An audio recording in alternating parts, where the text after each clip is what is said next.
Kevin Belbey, general manager, Boeheims Army. Where does the team name come from?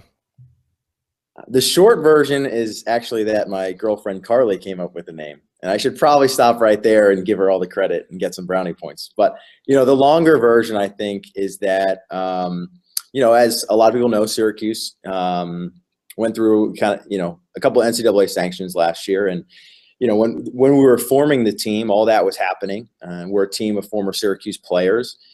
Coach Boeheim is known for being incredibly loyal to his players, former players, his staff. And this was kind of a way to honor him, to honor his foundation as well. If we win the $2 million, $50,000 will go back to the Jim and Julie Boeheim Foundation, which is awesome. So that's a longer version. And then the nerdy version is that I'm a big Harry Potter fan myself. And, in one of the Harry Potter books, the headmaster of Hogwarts, Dumbledore, he kind of the NCAA equivalent, the Ministry of Magic, basically, in Harry Potter, is trying to kind of basically levy NCAA sanctions against him, I guess is the equivalent. And Harry Potter and all his buddies get together and start Dumbledore's army to kind of stick up for him and rally around him and support their leader. So this is us kind of supporting Jim Boeheim and all that he's done for all the players and all that he's done for Central New York. How did the 2016 Boeheim's Army team come together?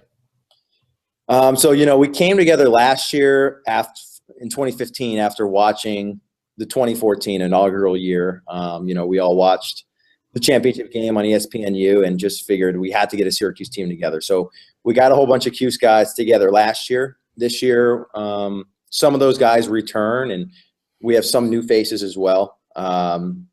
After seeing Boeheim's Army come together last year, a lot of different Syracuse players wanted to be involved. And that includes, guys who are retired, wanted to see if there's any way they could help out, just getting the word out, wanted to help out with coaching. So it's become a really cool thing. Syracuse basketball is it's like a fraternity. It's a very tight-knit community.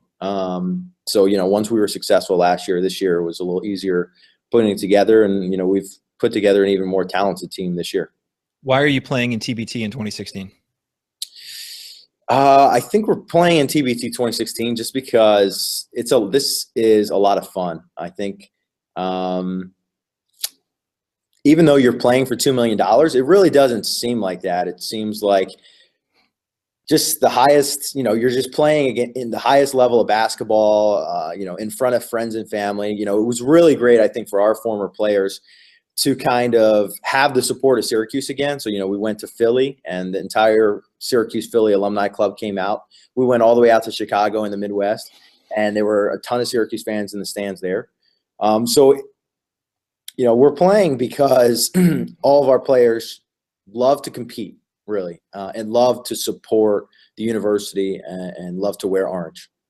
What would it mean to win TBT? Well, I think that people even underestimate how much of a life changer TBT can be, how much of a game changer it can be. Obviously, when I'm trying to sell this to, former Syracuse players to compete, $2 million, that's only 50% of, my sale. The other 50% is that this is an incredible marketing exposure opportunity for you. At Syracuse, we're pretty fortunate that, we're playing on ESPN almost every night. But when you leave school, that's not the case. If you're playing overseas or playing in the D League, the opportunity to play on ESPN is, equivalent, I think, to a $2 million prize. It's really could be a $4 million prize, with those two aspects combined. So it's just a really unique opportunity for these guys to get their names out there and, improve their career, improve their basketball resumes. Which team in the Northeast region besides yourselves do you think is one of the best, if not the best? There's a lot of new teams that have popped up that I think will be competitive. But, personally, I think that we have a lot of respect for teams like City of Gods, who beat us last year. A team like Liberty Ballers, who we had a good game against. And, I think that the most underrated team in the region last year and this year is 20th and Olney. They really pushed us in an overtime game in Philly that I think was an instant TBT classic. If there's ever a TBT classic network, I think that should be one of the first games, if not the first game that plays.